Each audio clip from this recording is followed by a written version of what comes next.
Nathanaël qui va commencer. Et est-ce que vous êtes prête? Alors, c'est quand tu veux. Bonjour à tous, donc je suis Nathanaël et aujourd'hui je vais défendre le oui pour la place des réseaux sociaux dans notre société. C'est-à-dire que je crois, que les réseaux sociaux sont bénéfiques à notre société. En fait, c'est un véritable progrès pour la société. Depuis l'origine de Facebook, l'origine était vraiment d'être axée sur la communication entre la famille et les amis, de pouvoir faciliter les échanges, de pouvoir se parler en dehors de simplement se voir, de pouvoir communiquer à qui on veut, où on veut, quand on veut. Ça facilite énormément les relations à distance et on peut bien sûr s'exprimer à travers les posts, donc partager du contenu, le créer et en discuter avec les autres. Alors bien sûr, ça ne suffit pas à faire une relation.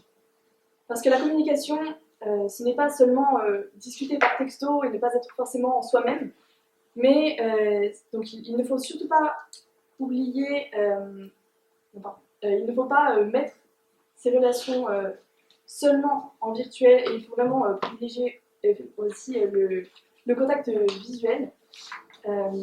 Et donc il ne faut pas oublier ça. Mais donc les réseaux sociaux, en fait, ça ne sert pas seulement à communiquer, ça peut aussi servir à recevoir des informations, par exemple pour l'international, pour les informations, je ne sais pas, pour se renseigner sur l'actualité. Donc nous avons Hugo Décrypte, par exemple, vous le connaissez tous normalement, qui nous permet de nous renseigner sur l'actualité à l'international, d'être renseigné sur son monde. Et ça permet, donc les réseaux sociaux permettent de se sentir appartenant à une communauté.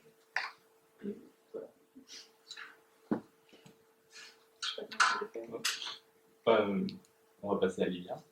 Donc bonjour cher jury, moi je m'appelle Lilia et aujourd'hui moi je vais défendre la position inverse de celle de Nathanaël. C'est-à-dire que moi je crois profondément que les réseaux sociaux ne sont pas bénéfiques à la société. Parce que par définition, quelque chose qui est bénéfique, c'est quelque chose qui fait du bien. Or les réseaux sociaux peuvent aussi peuvent faire du mal aux utilisateurs. En effet, ce sont une source de harcèlement et d'intimidation auprès des utilisateurs. Et surtout auprès des jeunes qui sont beaucoup plus sensibles, qui sont un public beaucoup plus sensible face à ces risques qui sont sur Internet. Mais ces réseaux sociaux peuvent aussi augmenter le risque de pédophilie auprès des jeunes, toujours, car ce sont là que les pédophiles trouvent leur cible sur ces réseaux. Il n'y a aussi plus de distinction il n'y a plus aussi de distinction entre la sphère privée et la sphère professionnelle. Aussi, comme Nathanaël l'a dit, ces réseaux sociaux sont des lieux d'échange, de communication. Or, pourtant, maintenant, nous sommes tout le temps sur nos téléphones. Et en restant collés sur nos téléphones, ne manquons-nous pas des occasions d'échanger et d'avoir vraiment du réel lien social? Regardons par exemple, rien que quand nous sommes en récréation ou aux interclasses. Notre premier réflexe, c'est d'aller sur notre téléphone et d'aller voir si nous avons eu des messages, d'aller voir Instagram, d'aller voir TikTok, etc. Ou même Pronote. Mais en se focalisant directement sur nos téléphones, nous manquons de justement ces phases d'échange avec nos camarades ou même nos professeurs. En restant collés sur nos téléphones, nous n'échangeons plus entre nous. Et c'est là quelque chose qui peut mener à la solitude. Merci. On va passer à la phase de débat si vous êtes d'accord. Vous êtes prêts? C'est quand vous voulez. Vous parliez de cyberharcèlement. Oui. Eh bien, je pense que le cyberharcèlement, en fait, le harcèlement a toujours existé dans notre société. Et c'est la société qui l'engendre, pas les réseaux sociaux. Alors peut-être que ça facilite, mais ce n'est pas la seule cause. En fait, c'est la société qui est à l'origine du cyberharcèlement. Et ça existait même avant les réseaux sociaux, pardon, ça permet de communiquer, mais le cyberharcèlement, ce n'est qu'une des conséquences de l'abus de ces réseaux sociaux. Ce n'est qu'une des manières dont on peut l'utiliser, mais ce n'est pas ce qui en fait une chose mauvaise. Enfin, je veux dire, ok, je reformule. Donc les réseaux sociaux, à l'origine, c'est vraiment axé sur la communication. C'est vraiment bénéfique. Et ce n'est pas censé faire du mal. Ce sont les individus et la manière dont ils l'utilisent qui en font leur défaut. Oui, mais justement, les réseaux sociaux ne sont-ils pas un moyen pour les individus d'être méchants? Par exemple, les messages insultants que nous pouvons recevoir sur les réseaux sociaux, qui incitent à la haine. Il devient donc plus facile de critiquer parce que nous nous sentons protégés derrière un pseudo. Nous pouvons insulter, critiquer, dénigrer n'importe quelle personne. Cette personne ne nous connaît pas et nous sommes protégés par notre anonymat. C'est donc plus facile d'avoir des messages intimidants. Et de plus, vous dites que le cyberharcèlement, ça a toujours existé dans la société, que c'est pas que les réseaux sociaux. Le harcèlement. Non, vous avez dit que c'est le cyberharcèlement qui n'est pas lié seulement aux réseaux sociaux. Pourtant, le cyberharcèlement, c'est le harcèlement par le numérique, par définition. Et donc justement, vous ne croyez pas que les réseaux sociaux accentuent ce harcèlement? Et que vous avez dit aussi surtout que c'est une utilisation excessive de ces réseaux qui accentue justement le risque d'harcèlement. Mais il n'y a pas aussi que le harcèlement, il y a aussi les risques d'anxiété et de dépression. Par exemple, 40% des filles qui passent plus de 5 heures par jour sur les réseaux sociaux présentent des signes de dépression et d'anxiété. Est-ce que sans ces réseaux sociaux, ce pourcentage serait le même? Je vous pose la question. Non, bien sûr. Parce que les réseaux sociaux, en fait, bien sûr, ils sont faits pour rendre accro. Ils ont été formés avec cette fonctionnalité d'algorithme qui permet donc de trier un peu nos préférences et donc de nous rendre accro. Mais en fait, c'est l'évolution au fil des années qui a rendu cet algorithme possible et cet accrochement au numérique. Oui, mais qu'est-ce qui rend cet accrochement possible? Eh bien, la société. Non, c'est les réseaux À l'origine, Facebook, c'était vraiment juste la communication. C'était vraiment juste prendre soin de ses proches et faciliter les échanges et retrouver des informations, de l'actualité, etc. Et ce n'était pas provoquer de l'anxiété, ce n'était pas provoquer de la dépression, ce n'est pas que les jeunes se sentent mal. C'était justement leur donner de la confiance pour eux-mêmes. Ça, c'était bien évidemment l'objectif de départ. Pourtant, comme la société, mais les réseaux sociaux évoluent aussi avec leur temps. Nous évoluons avec les réseaux sociaux. Et nous, notre génération qui n'avons grandi que avec ces réseaux-là, nous n'avons pas connu un monde sans ces réseaux. Pour nous, c'est la norme. Dans ce cas, qu'est-ce que vous proposez? Et donc, c'est bien évidemment, moi, c'est pour ça que je pense que les réseaux sociaux ne sont pas bénéfiques à la société. Car justement, vous avez dit, le harcèlement, c'est dû à l'évolution de la société. Mais la société a évolué avec les réseaux sociaux. Donc, le harcèlement a évolué avec les réseaux sociaux aussi. Peut-être qu'en fait, si on régule le flux, donc, on obtiendra simplement une société dans laquelle on peut communiquer et on peut ne pas être dépendant de son téléphone. On peut ne pas être dépendant de tout ce qui survient sur les réseaux sociaux, de toutes les fake news, c'est vrai, il y en a. Et il faut savoir se protéger. Mais donc en fait, il suffit simplement, je pense, de savoir réguler ce flux et de savoir faire la différence entre ce qui est bien dans les réseaux sociaux et ce qui n'est pas bien. Donc bien sûr, à l'origine, bien sûr, on leur accorde beaucoup de défauts, mais en fait à l'origine, ils sont bénéfiques à la société. Oui, ils peuvent être bénéfiques. Pourtant, vous dites justement à l'instant qu'il faut les réguler. Donc s'il faut les réguler, c'est parce que vous admettez aussi inconsciemment, en sous-entendant que les réseaux sociaux ne sont pas bénéfiques à la société s'il faut les réguler. S'ils étaient justement bénéfiques, ils apportaient du bien, nous n'aurions pas besoin de les réguler, nous ne deviendrons pas accros à nos téléphones. Mais rien n'est totalement bénéfique, je pense.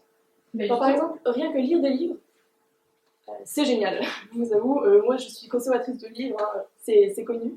Et pourtant, les livres, ça n'apporte pas que du bien. De la même manière que les réseaux sociaux. On peut y passer énormément de temps, on peut se renfermer sur soi-même, on peut partir dans un autre monde et se décrocher de la réalité. On peut ne plus vouloir échanger avec les autres. Et finalement, les réseaux sociaux, ça peut revenir un peu au même. Mais donc ce n'est pas que les réseaux sociaux qui entraînent ce décrochement au monde et qui entraînent... pardon, qu'est-ce que vous disiez juste avant? Je ne sais pas. Qui entraînent le fait qu'on soit décroché du monde. Et...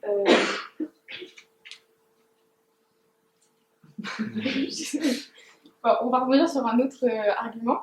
Vous avez dit justement que les réseaux sociaux permettaient de se maintenir au courant de l'actualité. Pourtant sur Internet, nous pouvons bien évidemment trouver une quantité énorme de ressources en quelques clics. Nous avons une information en quelques clics, en quelques secondes. Il faut ne perdons pas justement cette façon de rechercher l'information, d'être sûr que cette information est véritable, parce que si en quelques clics nous avons l'information, on se pose pas de questions, on la prend pour argent comptant. Oui. Mais dans ce cas, vous rejetez en quelque sorte tous les scientifiques qui ont travaillé au progrès de toutes les années précédentes. Donc par exemple, la calculatrice, ça prend des années pour faire autant de calculs. Par exemple, pour la course à l'espace, la calculatrice a été hyper importante et donc il a fallu des scientifiques derrière, il a fallu énormément de progrès. Et finalement, avec une calculatrice, ça se fait en 2 secondes et on a le calcul. Et dans ce cas, les réseaux sociaux, c'est la même chose, on a l'information en 2 minutes. Mais en fait, c'est vraiment un progrès.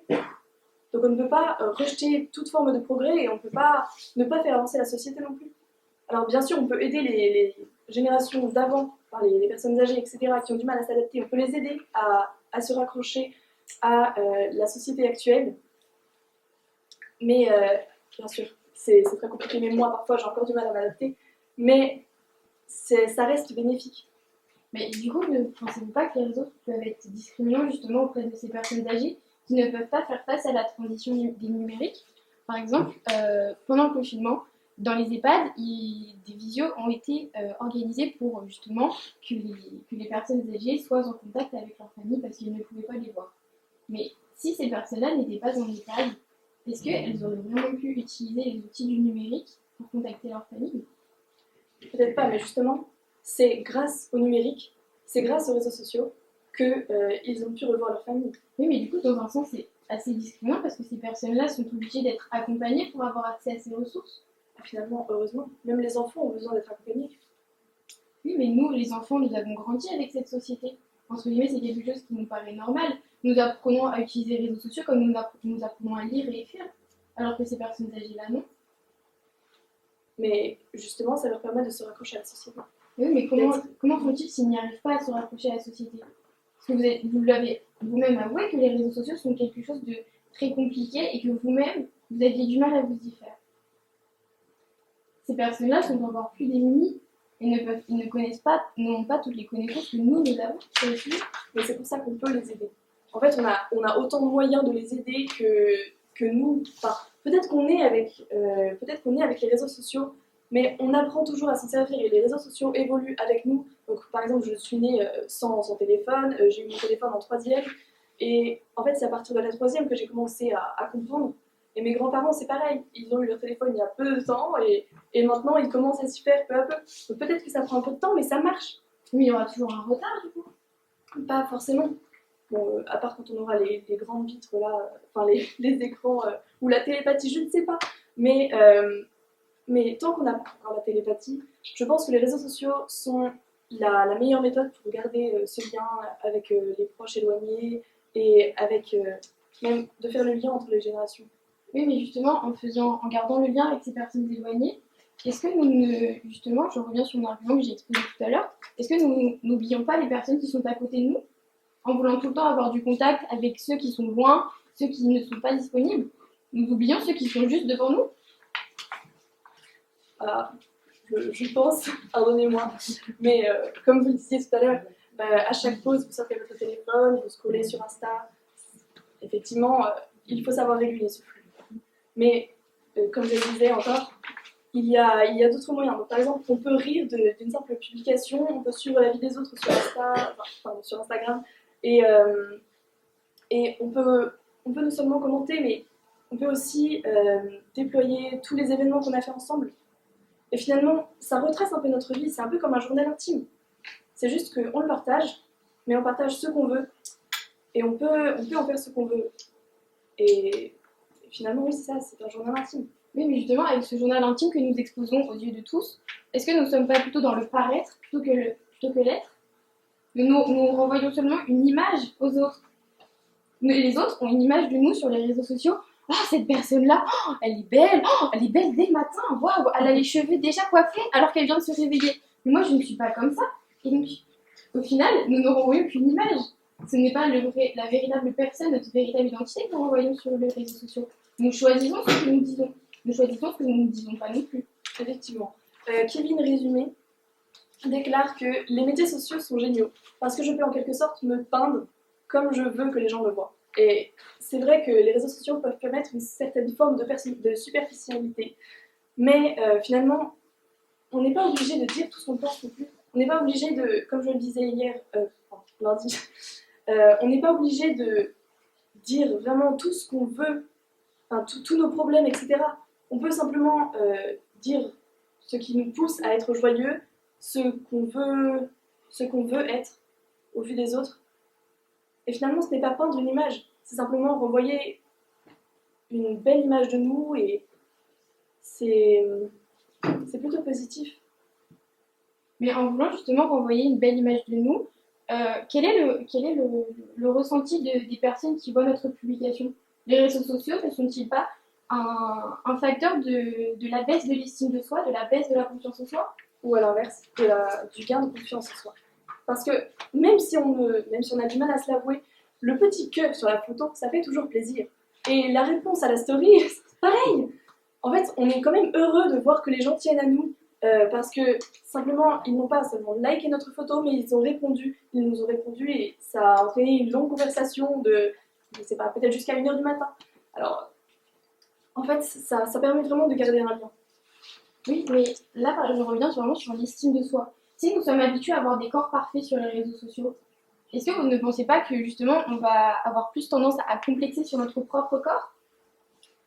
Si je vois des corps parfaits, des corps de mannequins qui posent en bikini sur la plage, alors que moi, quand je me regarde dans la glace, je n'ai pas ce même corps, est-ce que du coup les réseaux sociaux n'imposent-ils pas une norme de beauté?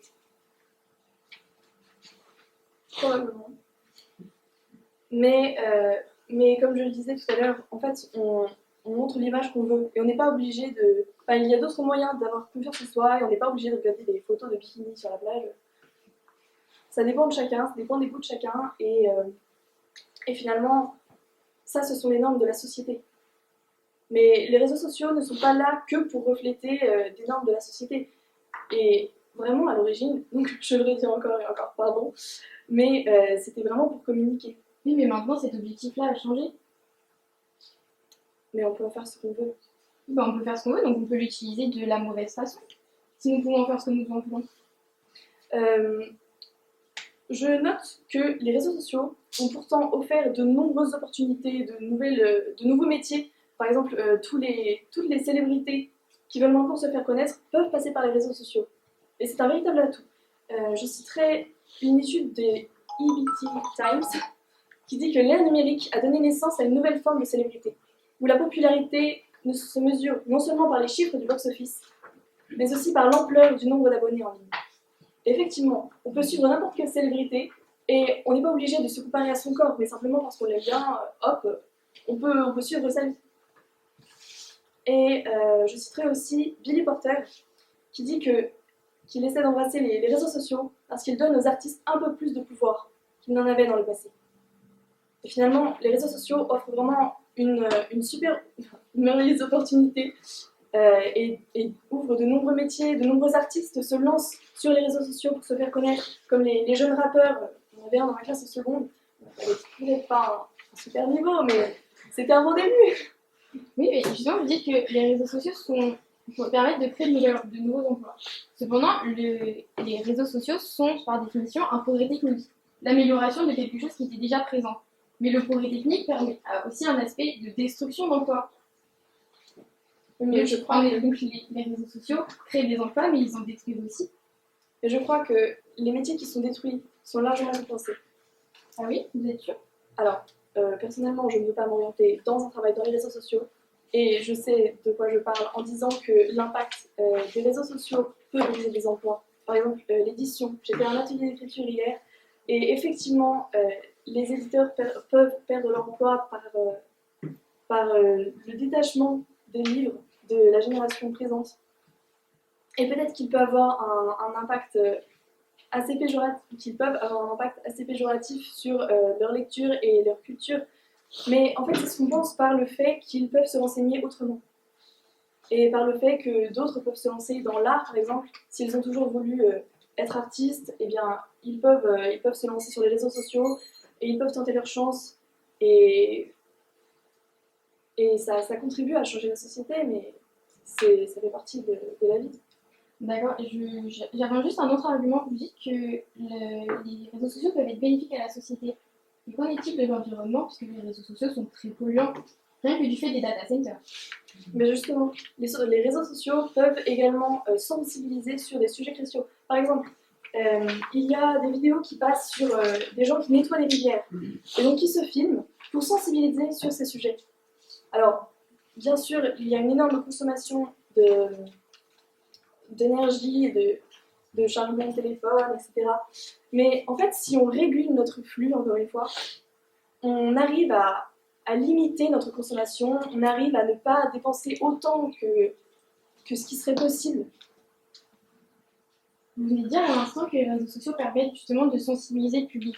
Mais à cause de cette sensibilisation, du coup, qui permet donc de toucher un public plus grand, ne change-t-il pas les motivations d'un mouvement social? Je prends l'exemple de l'affaire Naël qui a eu lieu à cet été 2023. Cette affaire a été largement relayée sur les réseaux sociaux. Pourtant, cela a conduit à des émeutes et à de la radicalisation, de la violence pure et dure. À cause des réseaux sociaux, une violence, une haine qui a été entretenue par ces réseaux sociaux. Alors, là, je pense que ce n'est pas que de la faute des réseaux sociaux, mais aussi de la faute de tous ceux qui ont voulu absolument le retransmettre, alors que ce n'était pas... Bon, pardonnez-moi, je me prononce un peu sur le sujet, mais je n'étais pas non plus tout à fait d'accord avec l'innocence totale de Naël. Oui, là, il n'est pas question de son innocence ou non. Là, il est question de l'impact qu'ont eu les réseaux sociaux sur la mobilisation de ces personnes. Est-ce que sans les réseaux sociaux, nous aurions eu autant d'émeutes partout en France? Mais est-ce que sans les réseaux sociaux, nous aurions eu autant de concerts, autant d'actes de gens qui assistent à des concerts, autant de... En fait, c'est autant de moyens d'amener des gens et de faire partie de la communauté. C'est autant de moyens de choisir où est-ce qu'on veut aller, dans quelle direction on veut aller et à quoi on veut participer. Oui, mais justement, le fait de pouvoir tout dire n'importe quand, n'importe où, ça ne nous entraîne pas donc à justement à devenir curieux et à vouloir tout dire tout le temps. Mais pourtant, il y a des choses qu'il ne faut pas dire. La liberté d'expression est bien évidemment un sujet central sur les réseaux sociaux. La liberté d'expression est garantie entre guillemets par les réseaux sociaux. Mais pourtant, la liberté d'expression, nous ne pouvons pas tout dire. Non, bien sûr. Mais effectivement, les réseaux sociaux ont une sorte de masque. Et finalement, ce masque peut à la fois nous permettre de nous libérer vraiment. Parce que justement, comme vous le disiez, il y a le masque du pseudo. Et donc, on parle parfois en anonymat. Et donc, on peut vraiment se libérer. On peut dire ce qu'on veut, mais qui nous touche profondément, qui nous tiennent à cœur. Et par exemple, dans les conversations, ils peuvent être beaucoup plus faciles de se libérer à l'écrit qu'en parlant à une personne directement. De lui avouer un secret par écrit, sans qu'il voie notre visage. Alors bien sûr, il ne verra pas la réaction.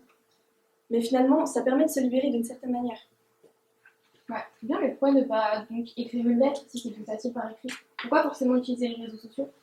Si nous voulons transmettre un message qui n'est pas oral, nous pensons tout de suite aux réseaux sociaux. Donc cela montre bien que nous sommes dépendants. Et donc la dépendance est un défaut. Et donc c'est pour ça que les réseaux sociaux ne sont pas bénéfiques à la société. Je crois.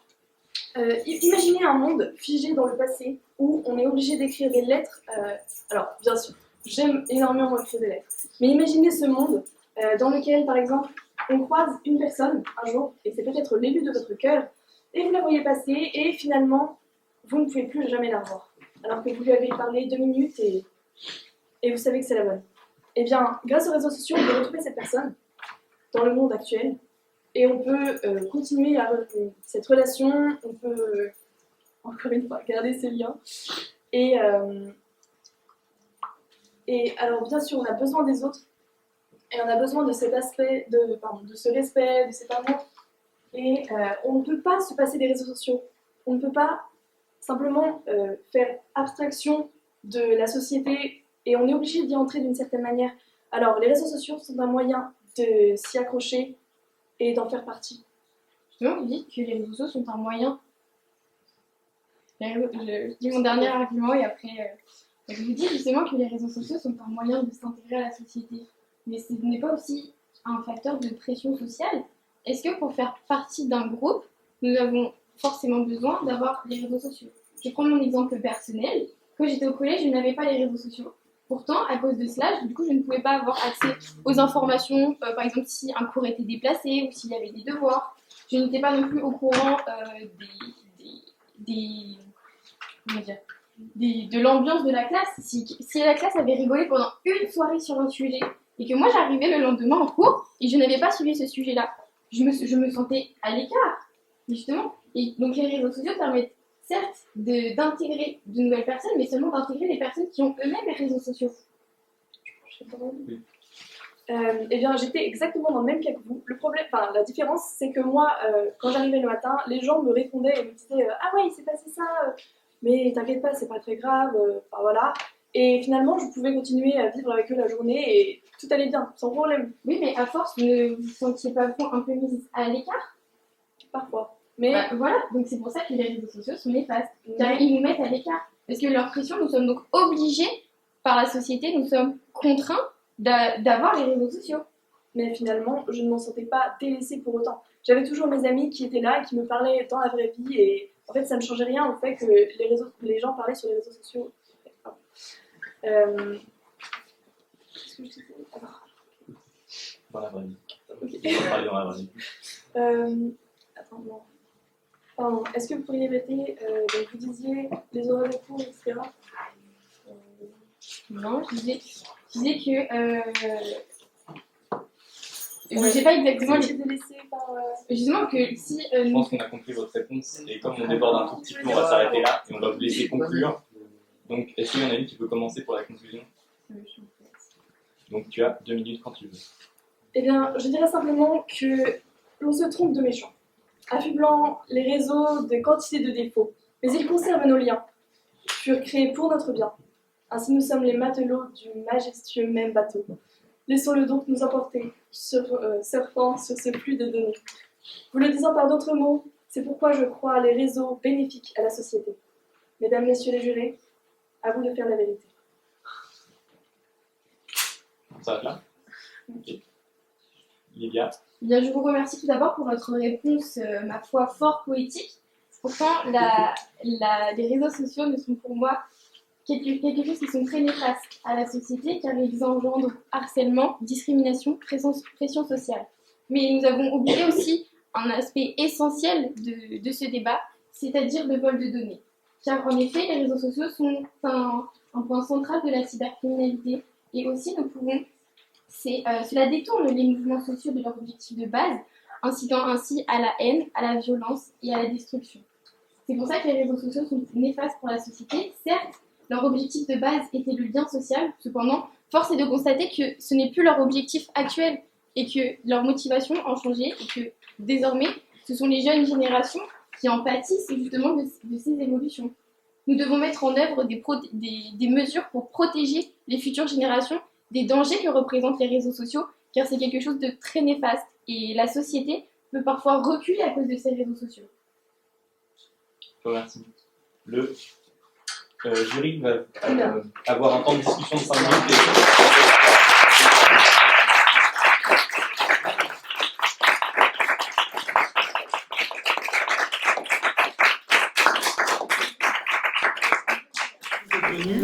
Du coup, après la discussion du jury, on est tombé d'accord globalement.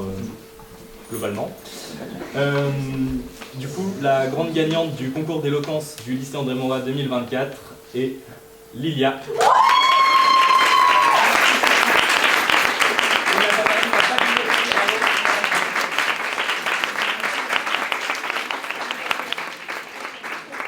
On n'a pas de prix aujourd'hui, mais l'une va avoir 50 € de carte cadeau Fnac et l'autre 30 €. Donc, payé par le FSU, merci.